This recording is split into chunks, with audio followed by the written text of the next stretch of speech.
अस्सलाम वालेकुम, मैं हूं शाज़ेब खानज़ादा। पाकिस्तान पीपल्स पार्टी ने हुकूमत के खिलाफ बगावत का ऐलान कर दिया। गुज़िश्ता कुछ अर्से से पीपल्स पार्टी की क़यादत लॉन्ग मार्च की बातें कर रही थी, हुकूमत गिराने की बात करती रही है, मगर आज पीपल्स पार्टी ने अपनी पोजीशन वाज़ेह कर दी है कि अब वो हुकूमत गिराने जा रही है। आसिफ अली जरदारी ने आज गढ़ी खुदाबख्श में जुल्फ़िकार भुट्टो की बरसी से खिताब करते हुए कहा कि अब और वक्त नहीं दे सकते, जेल में रहूं या बाहर, हुकूमत गिराएंगे। अब वो वक्त आ गया है दोस्तों और मेरी बहनों, मेरे भाइयों, कि हम कूच करें और इस्लामाबाद पे चलें और इनको उतारें, वहाँ से निकालें इस्लामाबाद से। अब तैयार हो जाओ कि वक्त आया है इनको घर भेजने का, उसके अलावा कोई तरीका नहीं है।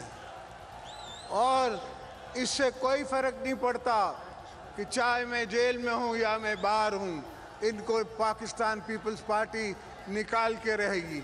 अब इनको हम टाइम नहीं दे सकते, मुल्क का खाना ख़राब कर रहे हैं। इस तरह ये आए थे और कंटेनर पे बैठ के शाम को घर जाते थे और सुबह को वापस आ जाते थे।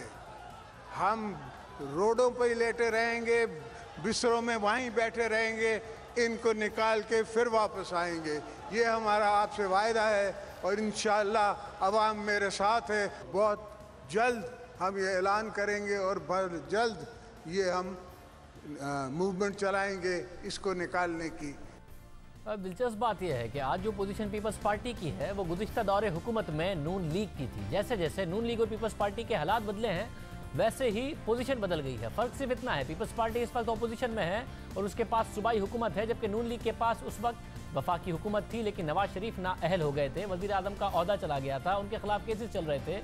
और आज ही के दिन, पिछले साल आज ही के दिन 4 अप्रैल को नवाज शरीफ ने अपने कारकुनों से इस तरह बात की थी और कहा था कि जहां भी रहूं कॉल दूंगा तो बाहर निकलना होगा।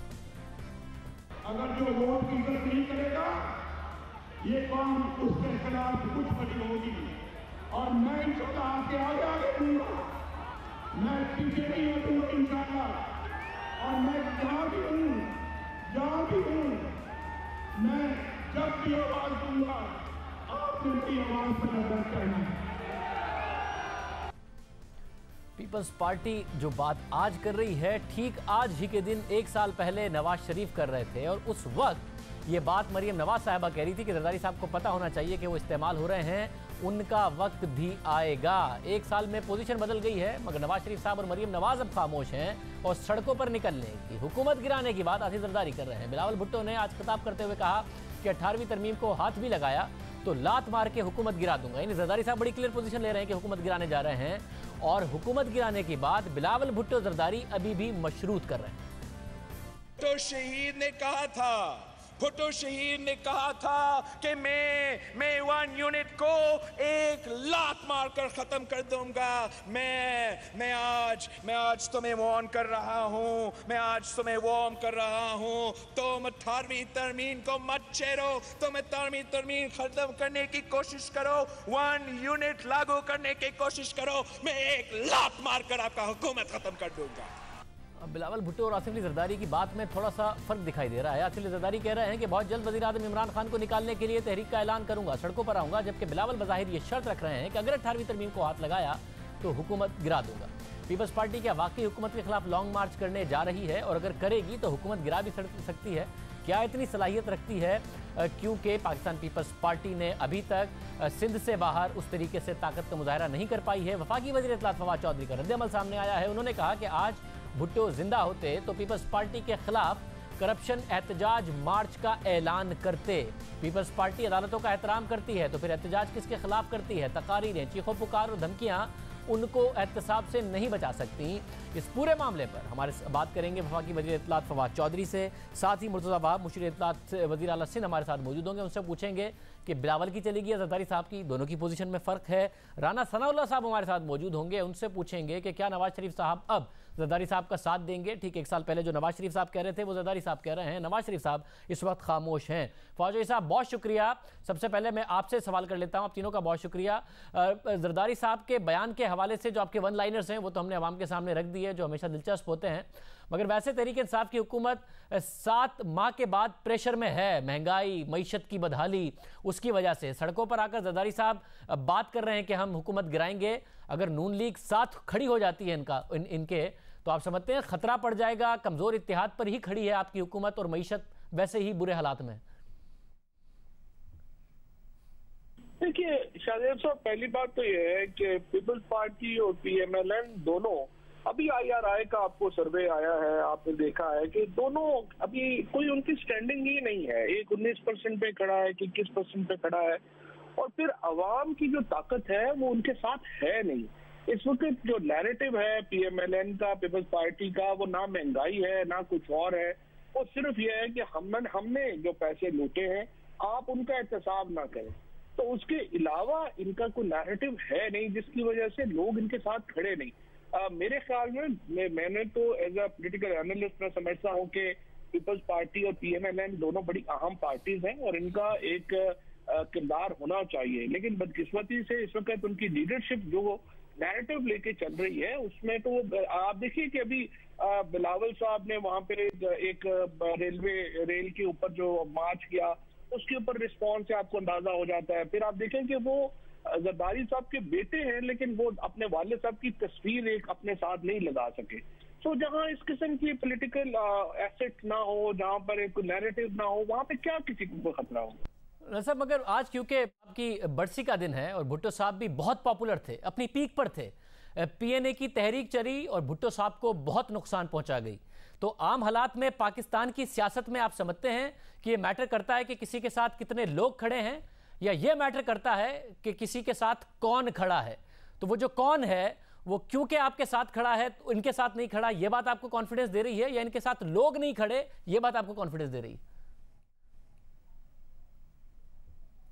देखिए, बुनियादी तौर के ऊपर PNA की मूवमेंट को तो खैर एक बिल्कुल अलहदा मामला था, और वो PNA की मूवमेंट बड़ी पॉपुलर मूवमेंट थी, और उस वक्त की पॉलिटिक्स थी जिसकी वजह से एक स्ट्रीट पावर उनको मिली, इलेक्शन में रिगिंग हुई, उनको जो है वो मिला।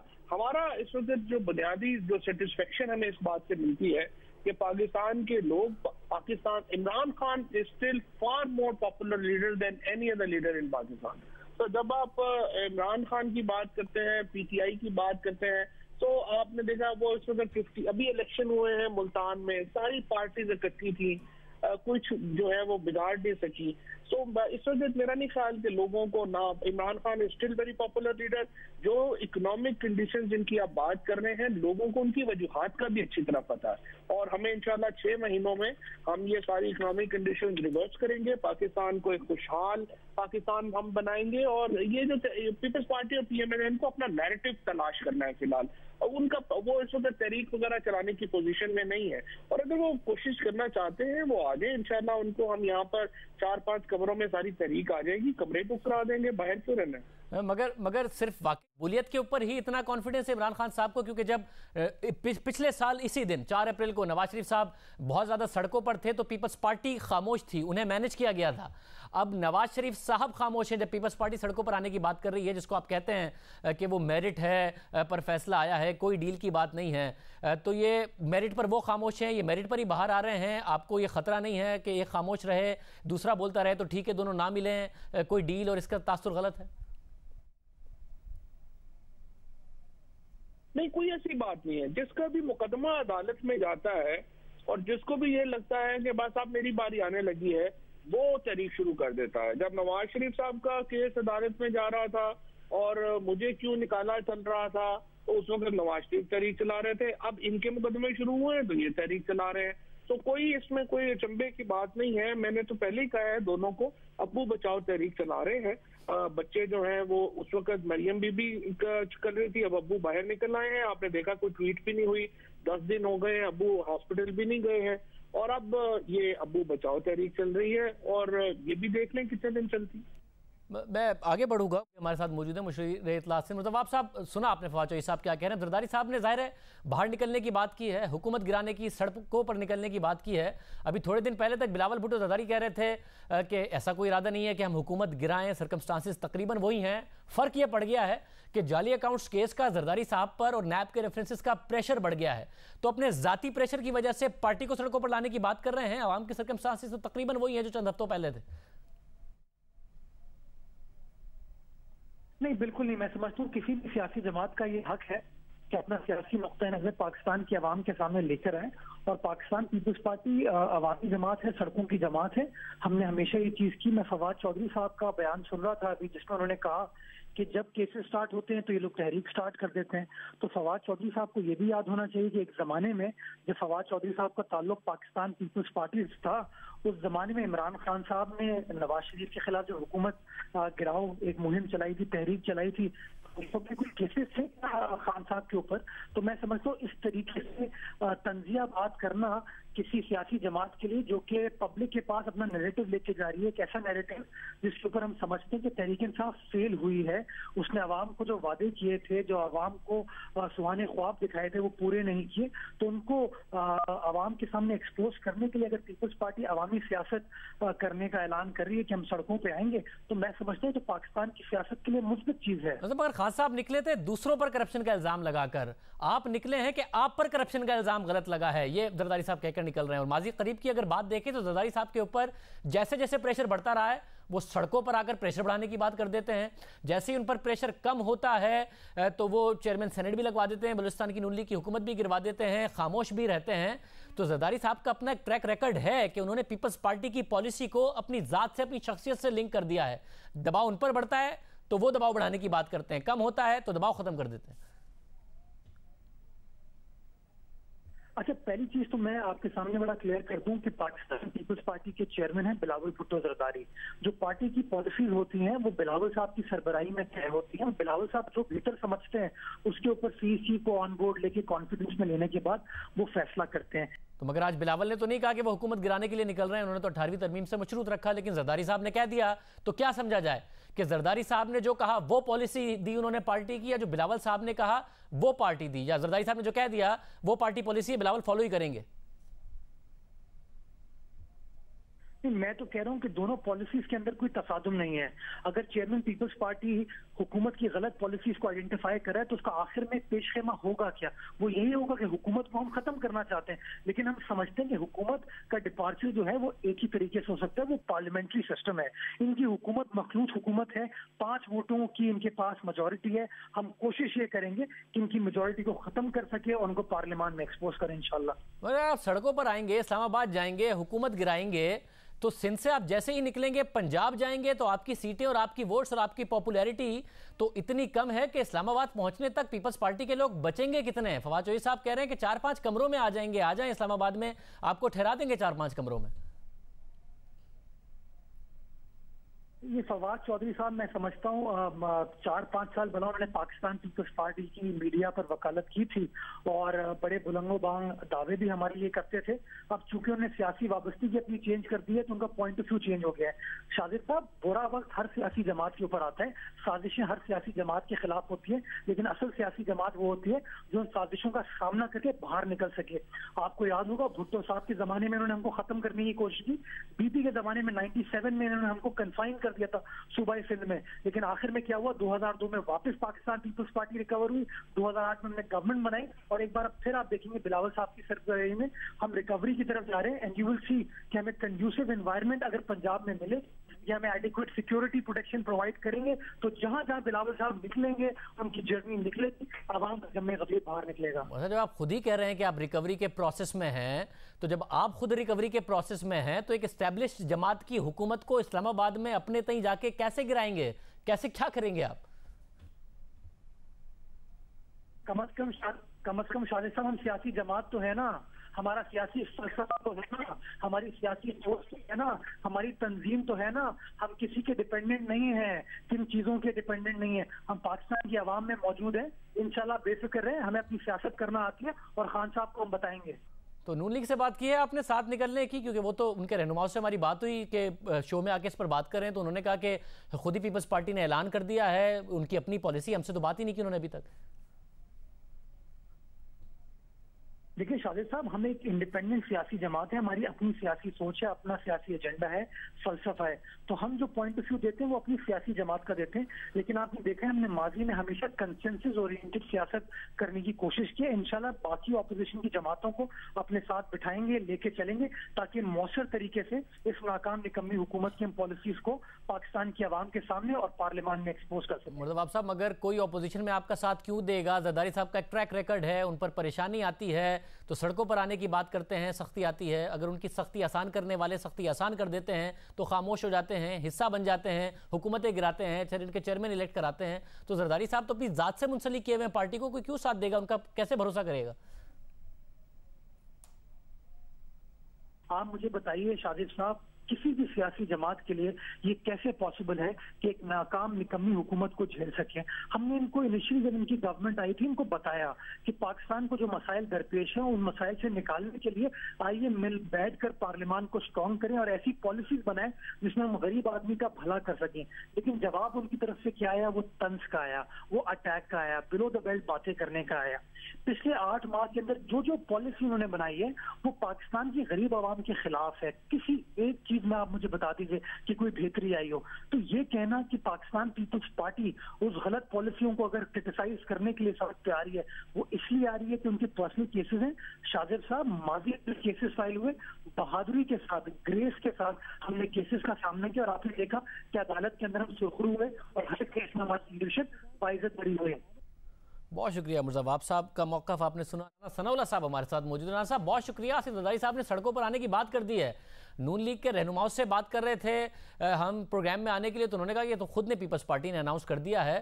اب ظاہر ہے آپ سینئر رہنما ہیں، پروگرام میں آئے ہیں، کیا ساتھ دیں گے اگر پیپلز پارٹی والے آپ سے بات کریں گے؟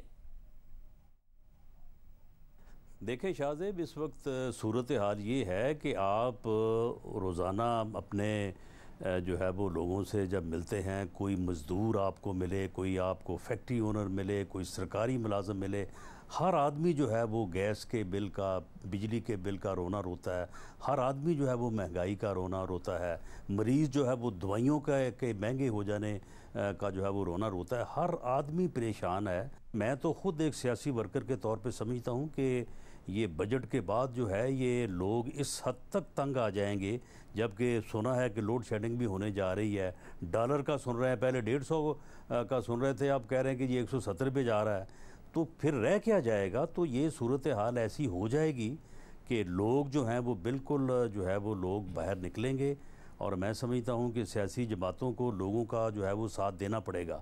میں آج پورے وثوق سے، پورے یقین سے میں آپ کو کہتا ہوں کہ اگر آج کوئی سول نافرمانی کی کال دے، جس طرح سے آج سے 5 سال پہلے عمران خان نے دی تھی کہ اپنے گیس کے اور بجلی کے بل جمع کروانے بند کر دیں، خدا کی قسم 100% جو ہے اس کے اوپر جو ہے وہ عمل ہو جائے۔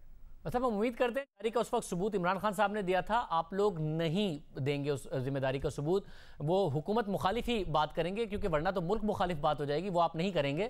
مگر بطور کارکن آپ یہ کہہ تو رہے ہیں، اس خواہش کے اظہار تو کر رہے ہیں، مگر میاں صاحب بھی تیار ہیں یا نہیں؟ جب سے ان کو ضمانت ملی ہے وہ خاموش ہیں، مریم نواز صاحبہ خاموش ہیں، فواد چوہدری صاحب کہہ رہے ہیں کہ ابو بچاؤ مہم تھی، وہ باہر آ گئے ہیں تو خاموش ہو گئے ہیں، تو وہ نہیں راضی ہوں گے تو آپ کی خواہش تو خواہش رہ جائے گی۔ دیکھیں، یہ فواد چوہدری صاحب جو ہے، یہ ان کا جو ہے وہ یعنی ان کی عادت ہے کہ یہ گھٹیا قسم کی گفتگو جو ہے وہ کرتے رہتے ہیں۔ دیکھیں، میاں نواز شریف صاحب جو ہے وہ جینون، ان کو صحت کا مسئلہ ہے، اللہ تعالیٰ ان کو جو ہے وہ صحت دے، اور جو ان کی انویسٹیگیشنز ہو رہی ہیں ان کے نتیجے میں ہماری تو یہ دعا ہے کہ وہ ان کی رپورٹ جو ہے وہ ٹھیک نکلیں، لیکن کوئی ایسی بات جو ہے وہ نظر آ نہیں رہی۔ شاید ان کو جو ہے وہ جو پرابلم ہے اس کا جو بھی حل جو ہے وہ تجویز ہوتا ہے، لیکن سب کی دعا ہے کہ اللہ تعالیٰ جو ہے وہ ان کو صحت دے۔ لیکن آپ کے علم میں ہے کہ یہ 23 مارچ کو کس طرح سے जमात ने भी, और फिर आखिरकार हमें मियाँ साहब से रिक्वेस्ट करनी पड़ी। मियाँ साहब ने जो है वो बड़ी मुश्किल से लोगों की मिन्नत की कि भाई आप एहतजाज पे जो है वो आप ना जाएं और आप 23 मार्च का दिन जो है वो अपने अपने हलकों में मनाएं। लोग बज़िद थे, यानी लोग जो हैं वो एहतजाज के ऊपर जो है वो बिल्कुल जो है वो किसी की सुनने को जो है वो तैयार नहीं थे। तो इस सूरत हाल में जब भी जो है वो पाकिस्तान मुस्लिम लीग नून इस बारे में, क्योंकि ये फ़ैसला जो है ये कोई किसी एक आदमी ने तो नहीं करना, सेंट्रल वर्किंग कमेटी करेगी। और मेरा ये अंदाज़ा है कि सेंट्रल वर्किंग कमेटी के मेंबर्स हैं ना, वो तकरीबन 95% लोग जो हैं वो इसके हक़ में वोट देंगे कि हमें आवाम के साथ चलना चाहिए और आवाम की जो मुश्किलात हैं उनके हल के लिए। क्योंकि हर आदमी आपसे पूछता है कि जी अब कब तक आप इस तब्दीली के रहमो करम पे हमें छोड़ेंगे, कब हमारी जान छुड़वाएंगे। आदमी तो पूछ रहा है, आप लीडरशिप है वो किसी भी एहतजाज को, काम को अपनी ज़ात से मुंसलिक कर देती है, अपने हालात से मुंसलिक कर देती है। पिछले साल अप्रैल में आज ही के दिन नवाज शरीफ साहब कह रहे थे कारकुनों को, मैं कॉल दूंगा, बाहर निकलोगे जल्द कॉल दूंगा। अगला अप्रैल आया, 4 अप्रैल, जरदारी साहब यही कह रहे हैं कि सड़कों पर आना है, कॉल दूंगा। नवाज शरीफ साहब खामोश है, इस वक्त जरदारी साहब खामोश थे। तो जरदारी साहब के अपने हालात ख़राब हुए तो वो कारकुनों से सड़कों पर आने का कह रहे हैं, उस वक्त नवाज शरीफ साहब के ख़राब थे तो वो कह रहे थे। अब निस्बतन नवाज शरीफ साहब के हालात में बेहतरी है तो वो भी खामोश हैं, उनकी बेटी भी खामोश हैं। तो लीडरशिप के अपने हालात से वाबस्ता है इस वक्त किसी भी सड़क पर आने की कॉल, तो कैसे मिलेगी वो कॉल। लेकिन शाहजेब इस वक्त आवाम के जो ज़ाती हालात हैं ना वो बहुत बुरे हैं। ये मैं आपको बिल्कुल पूरी सच्चाई से ये मैं आपको बता रहा हूँ कि आवाम के ज़ाती हालात जो हैं वो बहुत बुरे हैं। और आवाम के साथ पॉलिटिकल पार्टीज़ को और लीडरशिप को और यकीनन बड़ी पार्टी जो है उनकी बड़ी सपोर्ट है, उनको इसमें जो है वो आवाम का साथ जो है वो देना होगा। और जहाँ तक मेरी जमात का तल्लक है, मैं आपको यकीन दिलाता हूँ कि मेरी जमात जो है वो आवाम के साथ खड़ी होगी। बहुत शुक्रिया, हमारे साथ मौजूद थे। देखते हैं कि अब सियासी जमातें क्या हिकमत अमली बनाती हैं। हुकूमत बहरहाल इस हवाले से बिल्कुल परेशान नहीं है। प्रोग्राम में ब्रेक शामिल करते हैं। मईशत की वजह से हुकूमत तनकीद की जद में है और मईशत के जो इस वक्त एदाद शुमार हैं वो अच्छे नहीं आ रहे। तफसील से बात करेंगे एक ब्रेक के बाद।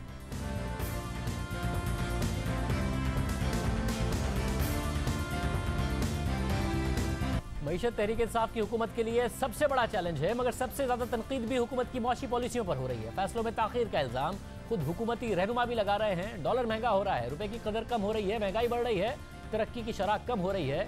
एशियन डेवलपमेंट बैंक ने पाकिस्तान की मौशी तरक्की की शरह खित्ते में सबसे कम होने की पेशगोई कर दी है।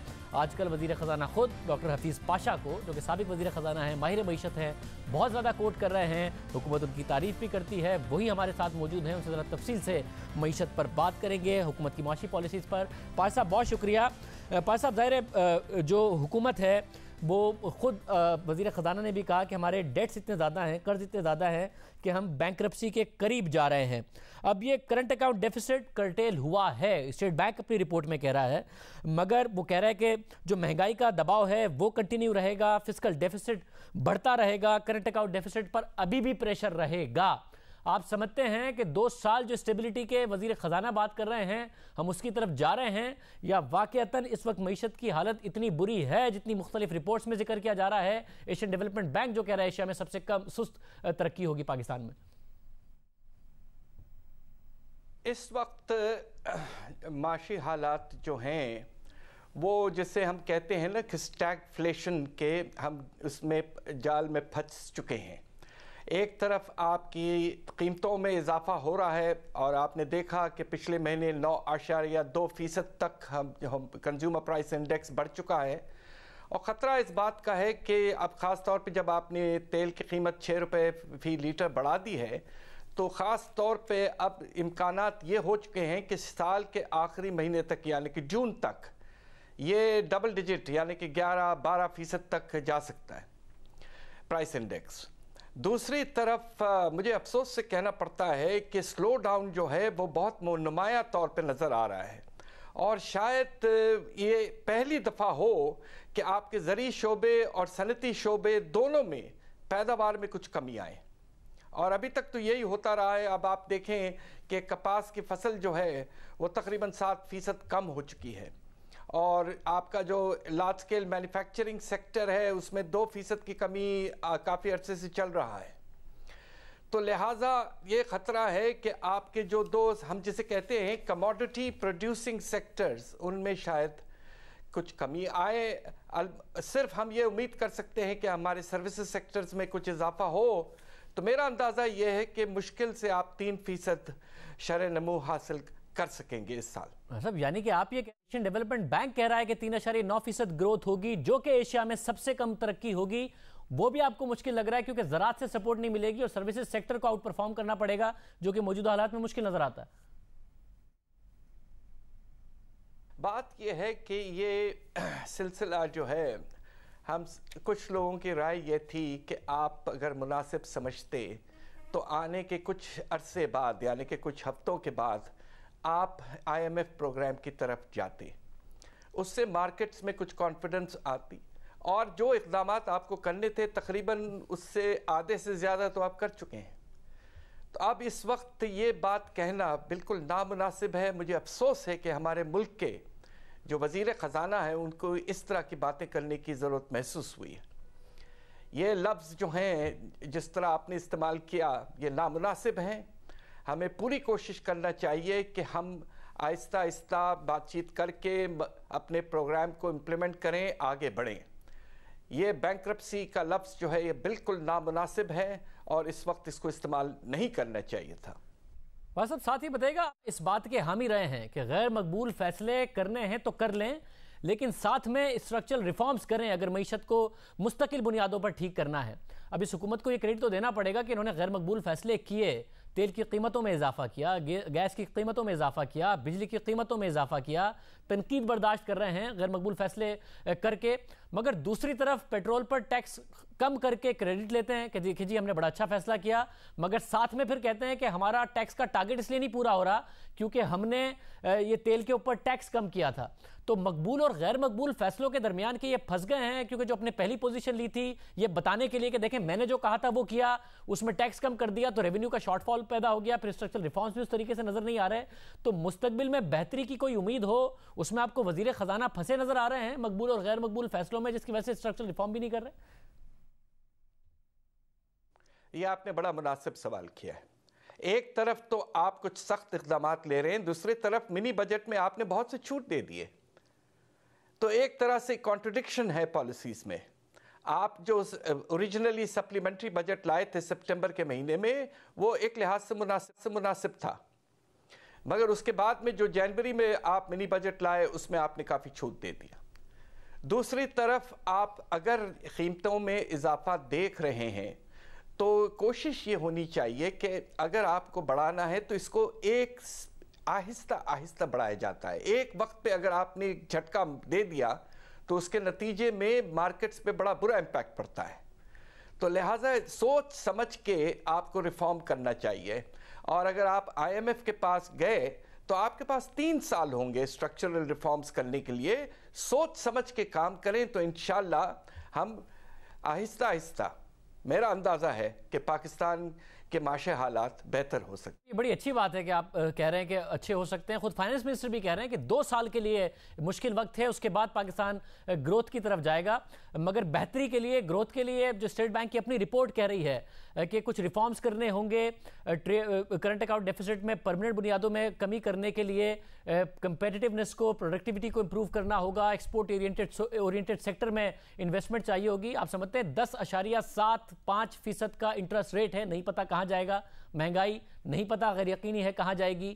روپے کے مقابلے میں، ڈالر کے مقابلے میں روپیہ 142 کا ہو گیا، ابھی نہیں پتہ کہاں جائے گا. تو اس غیر یقینی کی صورتحال میں امپورٹ سبسٹیٹیوشن کے لیے اور ایکسپورٹیبل سرپلس کے لیے انویسٹمنٹ کوئی کرے گا اس وقت معیشت میں؟ جی ہاں، بالکل مناسب آپ نے سوال کیا ہے پھر سے. اور اس لیے آپ کو ایک اوور آل امبریلا چاہیے کہ ساری دنیا اور ہمارے اپنے انویسٹرز کو یہ بات واضح ہو جائے کہ پاکستان ایک پروگرام کے تحت آگے بڑھ رہا ہے. اسی لیے لوگ اور ملک جو ہیں وہ ہم مجبوراً آرگیو کرتے ہیں کہ ہمیں IMF پروگرام کی ضرورت پڑتی ہے.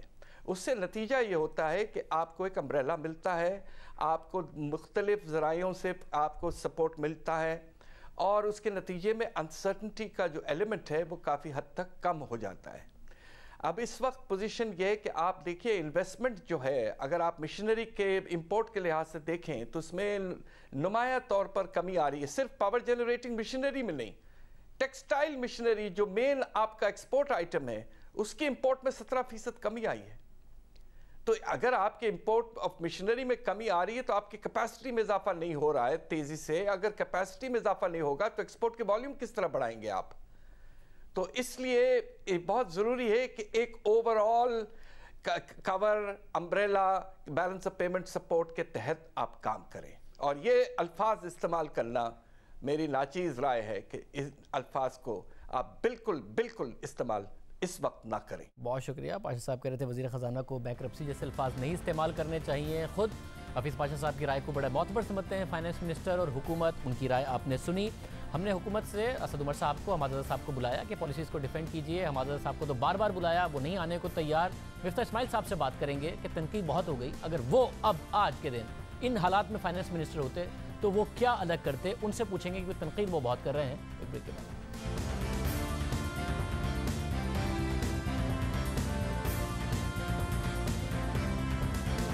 سابق وزیر خزانہ مفتاح اسماعیل صاحب ہمارے ساتھ موجود ہیں۔ مفتاح اسماعیل صاحب بہت شکریہ۔ مفتاح صاحب ظاہر ہے بہت تنقید آپ نے کر لی حکومت پر، بہت سارے سوالات آپ سے ہم کر چکے ہیں کہ کیسی معیشت آپ نے چھوڑی تھی۔ چھوڑ دیں حکومت کو، آپ اگر اس وقت آج مفتاح اسماعیل وزیر خزانہ ہیں اور یہ سینیریو ہے آپ کے پاس، IMF کے پروگرام میں جا رہے ہیں، 142 روپے کی کرنسی ہے، انسرٹن کہاں جائے گی، 10.75% کا انٹرسٹ ریٹ ہے، انفلیشن 10% کی طرف جا رہی ہے، اور آپ کے کو یہ انسرٹن سینیریو ملا ہے، ریونیو شارٹ فال بہت بڑا ہے، کیسے معیشت سے نمٹیں گے؟ اگر آج آپ وزیر خزانہ ہوتے ہیں، آپ ان پر تنقید کر رہے ہیں، آپ کیا کرتے؟ جی شاہزاد بھائی شکریہ۔ دیکھیں جب ہم چھوڑ کے گئے تھے تو اتنی صورتحال نہیں خراب تھی، اب انہوں نے اوبویسلی بہت زیادہ خراب کر دی ہے۔ میں آپ کو سچ بتا رہا ہوں کہ جب میں ادھر تھا، ظاہر ہے یہ بات اس وقت نہیں کرتے تھے پبلکلی، تو 125 روپے جو تھا وہ IMF کی ریکویسٹ تھی کہ 125 روپے ڈالر کو کر دو، ڈالر کو 125 روپے کر دو، اور انٹرسٹ ریٹ وہ بڑھانے کی بات کر رہے تھے، ہم 6.25 پہ تھے، وہ 8 ساڑھے 8 پہ بات ہو جاتی۔ اب انٹرسٹ ریٹ ہم نے 11.25 کر دیا ہے اور ایکسچینج ریٹ 143 ہے۔ اب آپ سوال پوچھ رہے ہیں کہ آگے کیا کرنا چاہیے۔ یہ آگے والی بات پر آتا ہوں، اگر سوال نکال دیا ہے میرے لیے، ڈار صاحب تو کہتے تھے IMF کے پاس دوبارہ ہم نہیں جائیں گے، تو یہ کب آپ نے ایگزیکٹلی مذاکرات کیے تھے جس میں IMF نے آپ سے کہا کہ 125 روپے اور انٹرسٹ ریٹ کا آپ کو ٹارگٹ دے دیا، یہ کب ہوا؟ جب میں اسپرنگ میٹنگز میں بھی گیا تھا، اس سے پہلے یہاں پہ جو ان کے ریزیڈنٹ ریپرزینٹیو تھے وہ بھی میرے پاس آتے تھے، تو وہ کہتے تھے کہ یار 125 تک تمہارا جو ہے وہ ریئل ایفیکٹو ایکسچینج ریٹ ہے، تو وہاں تک لے کے آؤ۔ یہ بات جو ہے وہ مجھ تک اکیلے کو نہیں پتہ ہے، جو اس وقت بھی جو چیدہ لوگ ہیں منسٹری آف فائنانس میں، ان سب کو پتہ ہے، یہ کوئی سیکرٹ بات نہیں ہے، 2 4 6 8 10 لوگوں کو پتہ ہے یہ بات کا۔ ہم نے کہا تھا کہ نہیں بھائی، ہم 105 سے 10 پہ گئے تھے اور 10 سے 15 پہ گئے تھے، اور آپ کو یاد ہے کہ آپ کے پروگرام میں بھی جب وہ گئے تھے کیئر ٹیکر 20 پہ، تو میں نے کوئی کرٹیسائز نہیں کیا تھا، میں نے کہا ٹھیک ہے کیئر ٹیکر نے دیکھ کے کچھ کرا ہوگا، حالانکہ it was very quick۔ اس کے بعد سے 120 کے بعد سے I've been a little پریشان کہ یار اتنی جلدی کیوں کر رہے ہو۔ صاحب آپ پچھلے اسپرنگ میں گئے، انہوں نے کہا تھا اس کے بعد بہت کچھ بدلا ہے پچھلے 10-11 مہینے میں، 8.5% کی انفلیشن ہے، 10% کی طرف جا رہی ہے، کرنٹ اکاؤنٹ ڈیفیسٹ بہت زیادہ ہے، ریزروز ہمارے بہت کم ہیں۔ اگر آج آپ IMF کے پاس جاتے تو ریئل ایفیکٹو ریٹ اس 8.5% کی انفلیشن پر 10-11 روپے، تو وہ آپ سے آج بھی بڑھانے کا کہتے ہیں 125 روپے، آپ اب جب کہہ رہے تھے 138-140 روپے کا، وہ آج آپ سے کہتے، تو انہوں نے کیا غلط کیا ہے؟ آپ بھی یہی کر رہے ہوتے؟ نہیں، وہ بھی ہم نے حساب کر لیا تھا، وہ جون تک 132 ہونے کا تھا، وہ بھی ہم نے حساب کر لیا تھا کہ اگر 125 پہ مہنگائی آئے گی تو کدھر تک جے کے جانا پڑے گا، اور IMF کو بھی پتا ہے کہ ان کے ریزرو کو بھی پتا ہے کہ 132 کی بات تھی۔ مفتاح صاحب اگر جون تک 8.5% کی مہنگائی لگائیں تو 140-142 کا ہی ریٹ آتا ہے اس اپریل میں، تو یہی ہونا تھا پھر جون 2019 جو ابھی نہیں آیا ہے، ٹھیک ہے۔ یہ تو IMF کی بات ہو گئی۔ اب دیکھیں انہوں نے گیس بہت مہنگی کر دی، میں آپ کو یہ بالکل کہہ سکتا ہوں، اور شاید عباسی صاحب جس سے زیادہ میرے خیال سے گیس کے اس پاکستان میں بہت کم لوگ جانتے ہوں گے، انہوں نے بھی کہا ہے کہ یہ پرائس بڑھانے کی ضرورت نہیں تھی، بالکل ضرورت نہیں تھی۔ دونوں کمپنیاں نفع کر رہی ہیں، ان کے لاسٹ آڈیٹ اکاؤنٹ میں دونوں نے نفع کیا ہے۔ مجھے سمجھ میں نہیں آئی کہ کیا منطق تھی کہ پرائس اتنی بڑھا دی، 141% تک پرائس بڑھا دی، سنا ہے کہ 30-40% پھر بڑھا رہے ہیں۔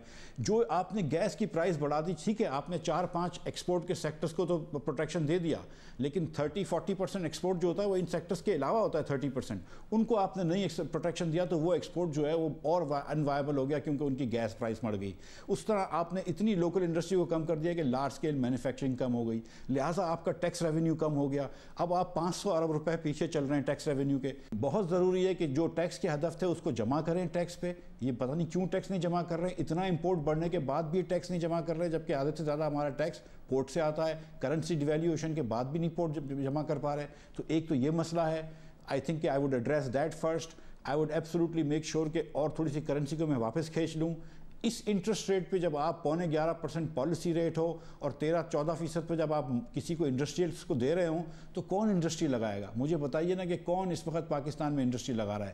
اور یہ جو شروع میں خان صاحب نے, اسد بھائی نے, دوسرے لوگوں نے, دیگر لیڈران نے جو ڈرا دیا لوگوں کو, بزنس مین ڈر گئے کہ یار پتہ نہیں کیا مسئلہ ہو رہا ہے, سب نے ہاتھ روک لی. اور اس لیے یہ جو اچانک اکنامک سلو ڈاؤن آئی ہے, دیکھیں یہ بہت بڑی سلو ڈاؤن ہوتی ہے. 5.8% پہ ہم جا رہے تھے, 6 کی باتیں کر رہے تھے, آپ 3.8 پہ 3.9 پہ آ گئے.